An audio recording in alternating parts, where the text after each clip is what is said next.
Welcome to the Circular Momentum Podcast, brought to you by CO2B and Vietnam's Circular Economy in Action. On this podcast, we'll be talking to some of the business leaders on the frontiers of the circular economy transition in Vietnam. I'm your host, John Vu, and on today's episode, we'll be talking to a company from the printing and projection sector and some of the actions that they are taking to make their business more circular. I'm very pleased to have with us here today Ms. Tan Mei Lin, Regional Director for Printer, Visual Products, and Brand Communications at Epson Southeast Asia. Very pleased to have you on the show, Ms. Mei Lin. Yeah, it's a pleasure to be back, right? And I've always enjoy coming back to Vietnam because it's a city that's always evolving and changing. So thank you for having me on your podcast. Really looking forward to our conversation here today. Really am as well. You saying how Vietnam is always changing, I definitely see it. I've only been here 5 years, but even every month the skyline changes for me, the street that I live on changes for me, and what is occurring in our industry, whether it's textiles or electronics or in sustainability overall, there's so much going on. And I saw that last year Epson announced several significant sustainability milestones and named circular economy as one of its key focuses. This is very interesting to me, and I would love for you to elaborate more on how this came about and why specifically circular economy was chosen as a key impact area. Yeah, so maybe just to start off, right? In terms of our environmental vision, we're committed to 2 key areas. First is to be carbon negative, and secondly, is to pivot away from underground resources, right? So this is in our environmental vision. Now, to your question on why circularity, I think fundamentally it addresses, some of the most pressing issues that we face today, primarily in the area of resource depletion, waste management, as well as, the whole climate change that we're seeing around us. I think these perspectives are also in line with the UN sustainable goal. And I think these are also issues that resonates with a lot of our audiences. Right, and as a responsible technology company, we remain very invested in producing solutions as well as technology that will continue to improve. Really want to hear a little bit more about, your local approach to sustainability and circular economy here in the region. You mentioned that you're a global company. We've talked to other business leaders, and there's always a certain need to really understand your local market. So what would you have to say about that here in the region? Yeah. So I think the approach that we use is that as a global organization, we're very cognizant of the fact that, local situation and nuances are very different. So what we do as an organization is that we align on the materialities, and then we also define the core concrete actions that we need to take as an organization. But how it is being played out in a country would depend very much on the complexion of the country. So for instance, you may have heard that we have already pivoted 100% to renewable energy. Yeah, you're the first Japanese company too, correct. Right? We are actually the first Japanese company. And that means that, we have already embraced that in all our Epson-owned sites worldwide in the adoption of renewable electricity. But how we go about doing that, we adopt very much a place-based approach. So for example, in this part of the world, we have factories, right? We have factories in Indonesia, we also have factories in the Philippines. In Indonesia, for example, we use local raw materials like canal shells, as well as wood chips, right, as fuel, right, for renewable energy, right? And in Philippines, we also use their local resources like hydroelectricity, geothermal sources, right, to sort of drive that pivot into renewable. So the strategy is aligned, right? We all want to pivot to renewable, but the way we go about utilizing local resources vary from country to country. Yeah, so this is how I think, we have a regional but local adoption in terms of rolling out our sustainable practices. Yeah, I hope that answers your question. Oh, it does. Yeah. Yes, I would love to hear more about the impact you're looking to make, as well as some of the activities that Epson's doing.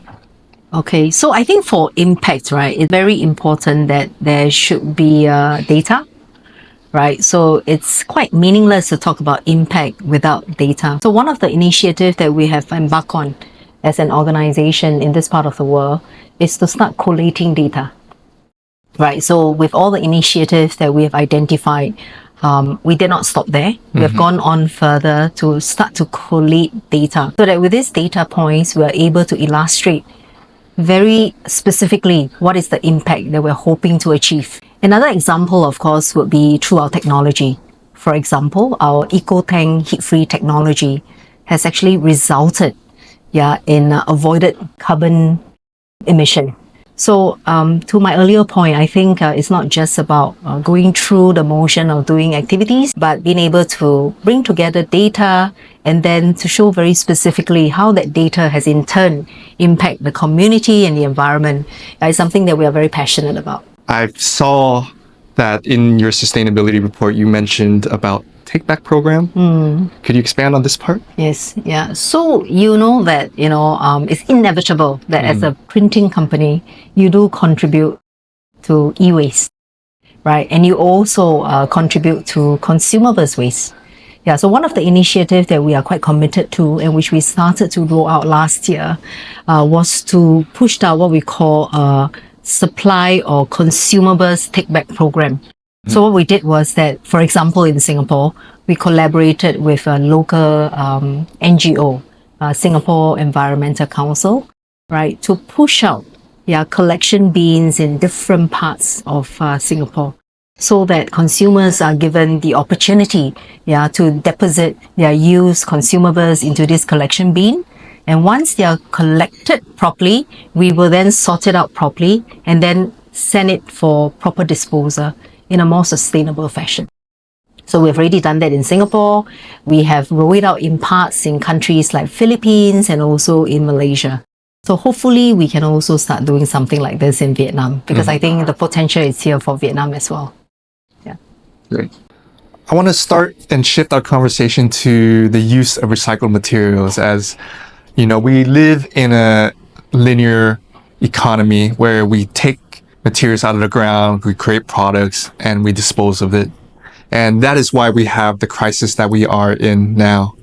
However, that being said, using recycled materials in products can have many challenges due to the requirements of those products in terms of like inflammability or having a certain type of stiffness. So with that being said, I would like to ask you, could you elaborate more about the challenges of using recycled materials in your products and what do you have to share? Yeah, so I think I'm glad to share that Epson is always committed to improving on material usage, right? And for example, in our printer, in our EcoTank printer, up to 30% of the main body of an EcoTank printer uses recycled plastic. Now, I think the key challenge in ensuring that is really to ensure performance of the product as well as the consistency of the material. Because I'm sure you know, when we use recycled material, there could be variation in terms of performance and in terms of the quality. Totally. And the quality can vary because of the original places where the raw materials are sourced, how it is being used previously before it is recycled, as well as many other components. Right, so ensuring consistency in using recycled product is really quite important. Now, Epson is always committed in this view. In fact, we are currently exploring new technology. Right, we are working with some industry in Japan in molding technology so that we can actually combine fiber that is developed off our dry fiber technology with plastic, and that combined, we can produce material that are more lasting and also strong. So that we can then use that into our product. So these are some of the initiatives that we will continue to embark on in order to continue to deliver products that are sustainable. So I think the challenges then would be, how do we ensure consistency in this whole process? Yeah, so that would mean adoption of better technology, making sense of the costs, as well as ensuring, that the calibration between costs and the output, does not compromise our profit as well as our selling price to the market. So I think that's really that. Yeah. Yeah, and how these sustainable innovations continue to match your customers' expectations, right? It's not always easy when we're using recycled materials to achieve that, but through R&D, through design thinking, and through a lot of pilot and testing, I think that's the only way we can go to a more sustainable and circular future, where we look to reuse as much as possible. Yeah, I think in the end, it's really about making sense of, the core considerations like customers' expectations, the cost component, and yet being sustainable, right? And there is underlying tensions amongst the three. Yeah, so I think the trick is to be able to find a balance, such that the output, right, is a product that satisfies the core components of this tree. Yeah, and this is what we are trying to achieve. Yeah, and in order to get there, I think what's important is really to invest in new technology, collaborating with industry leaders, research houses, and then being able to come up with a product that satisfies part of these components. That I think, is one of the key challenge. Being here in Vietnam the last 5 years and in the region of Southeast Asia, there's just a lot of local infrastructure, informal infrastructure to repair different products. Like we're just talking about printers, but like mobile phones to my shoes to my motorbike or anything. So is there anything you would like to share about different type of R models like repair, recycle, manufacturing, so forth? In this region in particular, any observations that you see? The culture of throwing things, is quite prevalent in most culture. We live in a very fast-paced societies, where we are very easily enticed by the idea of throwing out things that don't work anymore. Again, I think it's all about consumer education, right? So in Singapore, for instance, for the longest time, people will go to the supermarkets and they will, just use the plastic bags. It's convenient. Though. Yeah, they will just use the plastic bags there because it is free and, they don't have to really bother about bringing a reusable bag, right? But since the government instituted this policy of having to pay for plastic bag, the whole cycle, has changed, right? More than 70%, right, of reduction in plastic bag usage is seen in all supermarkets in Singapore now, right? So I think it's a combination of legislation as well as, educating consumers that you do have a choice, that you don't necessarily, have to compromise on quality just because, your life is going to be a little bit inconvenienced as a result. And I think that's, something that we as brands need to continue to work with stakeholders like consumers, government, industry player to sort of get the message out. It will be a long cycle. I don't think it's something that can happen overnight. But I think the younger generations are very open, to embracing, new ways of doing things. And I think that's very positive. Yeah. So I guess my narrative is don't give up, continue to believe that every small actions can make a big difference. And that starts from even, something as simple as using a reusable bag when you go shopping and also, using a more sustainable equipment, that you need to use on an everyday basis. Definitely. So that I think, is what we need to do collectively. Yeah, it's not something that a brand can do on its own, right? 100%. Yeah. We just had a conference, Vietnam Circular Economy in Action Conference, where we had shared data from Europe that found that, individual actions like using reusable bags or using natural drying of clothing and so forth, if it happens at a high adoption rate among the population, that impact can equal towards larger systematic changes such as infrastructure that supports renewable energy. So in my conversations with, some stakeholders in Singapore, I'm always questioning, that perhaps the focus is too weighted towards the big things, like I mentioned earlier about, the pivot to solar panel, the pivot to electric vehicle. But let's start with something that's more doable, something that's more achievable. And that something could be, something as simple as the printer that you use at home, or even another equipment that you use at home. Yeah, so I think that should be the message out, to the general masses. I think we've talked a lot about sustainability in general and some circular models. However, since my 5 years here in Vietnam and my observations in Ho Chi Minh City and in the other provinces in Vietnam, many companies are still early in their sustainability journey, and as well as many individual citizens and consumers are early, even though we have talked earlier that sustainability among the population is like a want and that they're very interested in it. However, in practice, this doesn't seem to be a case. So I'm thinking there's still significant challenges, and I'm thinking that because Vietnam just reached a lower middle income country with 4,000 USD GDP per year.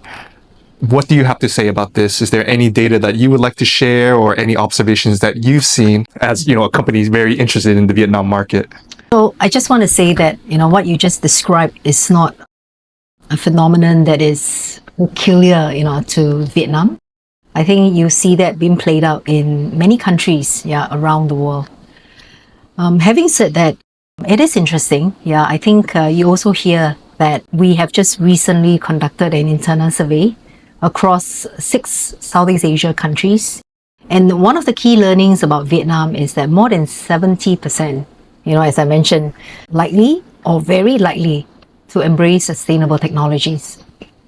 But in reality, if I were to just look at the print space, for instance, Vietnam as a market today, is one of the most dominant user of laser technology. Wow. For a variety of reasons. Okay. Primarily because of the cost factor, right? So it's a little bit of a conundrum there. So on the one hand, people want to embrace sustainable technology, but yet on the other hand, they are not really doing it, in practical life. So there is an underlying tension between your want and the reality of actually doing something about it. I think what needs to happen is that, as mentioned earlier as well, we need to really engage the stakeholders in conversation. We need to educate the consumers that when you purchase any equipment, you shouldn't just have the short-term investment as a core consideration, but perhaps you should look at it over a longer duration. What we in technology call the total cost of ownership, for instance. So when you buy an equipment, it's not the initial outlay by way of the initial cost of the equipment, but more importantly is during the lifespan of this product, are you making savings in using this product? For instance, is it consuming less electricity? Is it consuming less power? Is it contributing to less waste? And I think this is something that end users should start to consider when they make any technology purchase. So I think as a brand, our role is to continue to push out the understanding that there are certain merits in varying technologies. Then the role of the end user is to make that discerning choice. Based off that understanding that you shouldn't just invest based on the initial cost, but over a prolonged life cycle management. So that I think it's perhaps something that Vietnam and the collective stakeholders can work towards.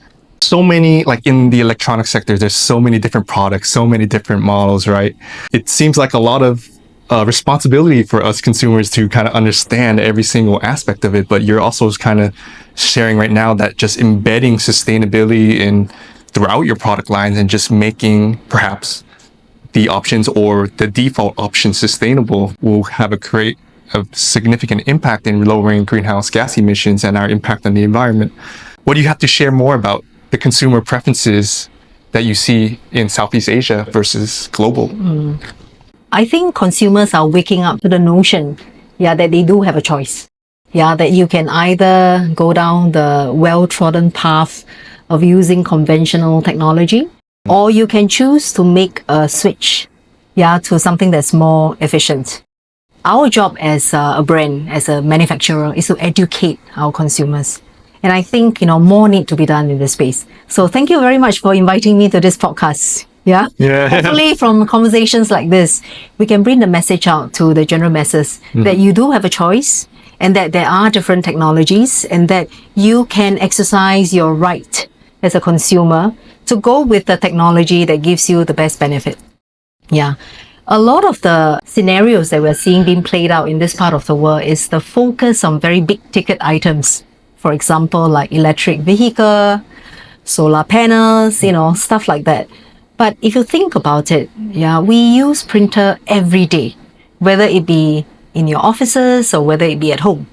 Why are people not thinking about using more sustainable technology for a simple equipment that is part of your everyday life? That is, I think, the question that I'm always very curious, to open up as a conversation to officers and also to home users.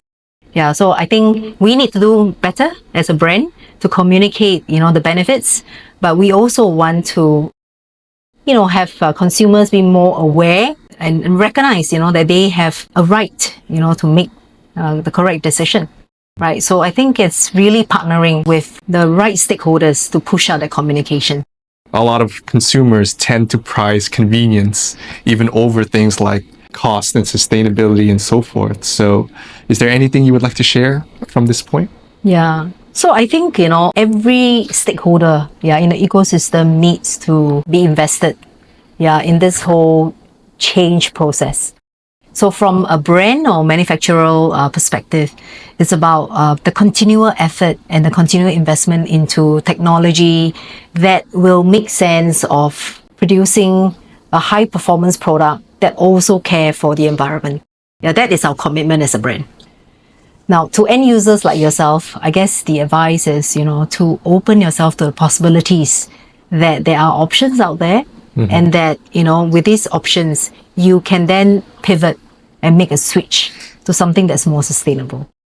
Yeah, so as a brand, right, we have already communicated that we will cease the production of our laser printing products by the end of 2023. Going forth, all our products will be based out of inkjet technology. And the reason is because, as mentioned, right, inkjet technology has heat-free, right, and also inkjet technology uses a lot less spare parts. So what that means is that collectively, inkjet printers contribute to less waste and also helps to save you your energy bills.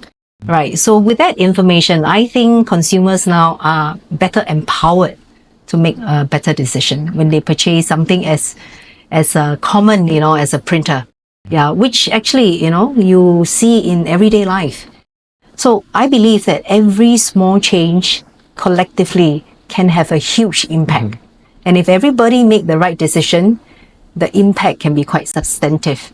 Yeah. So I guess it's really having that education and also that understanding, being communicated out in the open so that people are cognizant that there are choices available.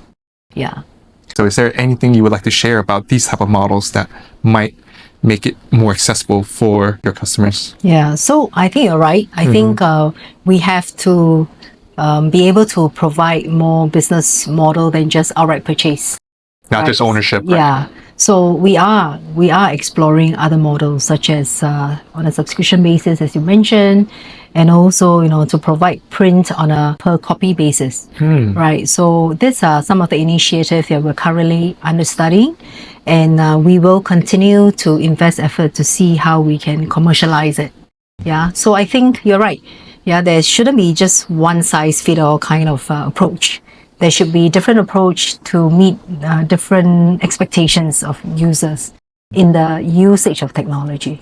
I think we're at a very exciting point here in Vietnam and in the region.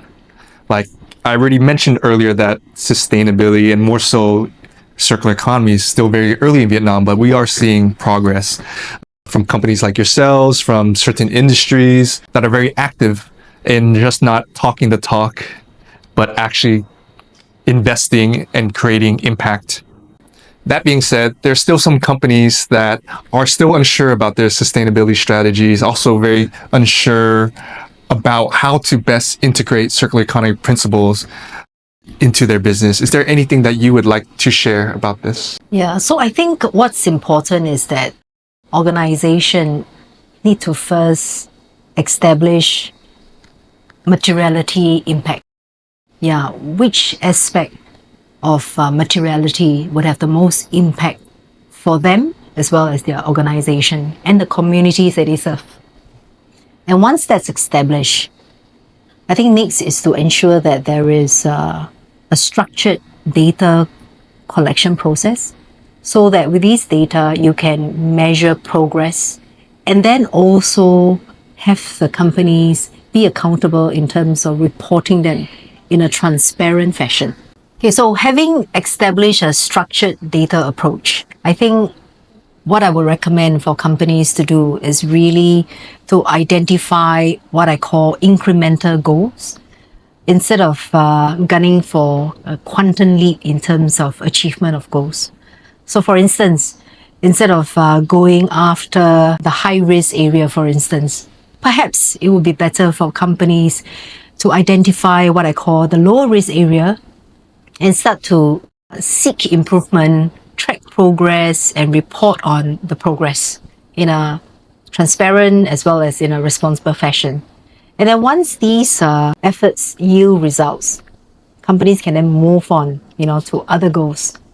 So over time, you start to see progress in all the goals that you have established. And with that confidence, right, you can then move on, to bigger ticket items, if I may put it that way. Yeah, so I think that's really how in Epson we have embarked on this whole journey, at least in Southeast Asia. And I believe that, it has served us well.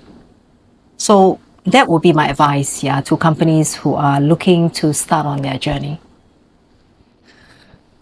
It's been really great having you here, and it's been a really insightful conversation. One final question I would like to ask you is that, what do you hope to see next in this region? Anything in particular? Yeah, so I think I would like to try to answer this question, from three perspectives, right? First is from the perspective as a brand and as a manufacturer. I think as a brand, we want to continue to roll out innovative, sustainable technologies that will help to contribute, to this whole, not only narrative, but to the whole activation and mindfulness around adoption of technologies that help to make this earth that we live in a better place. So that's really from organization-wide perspective.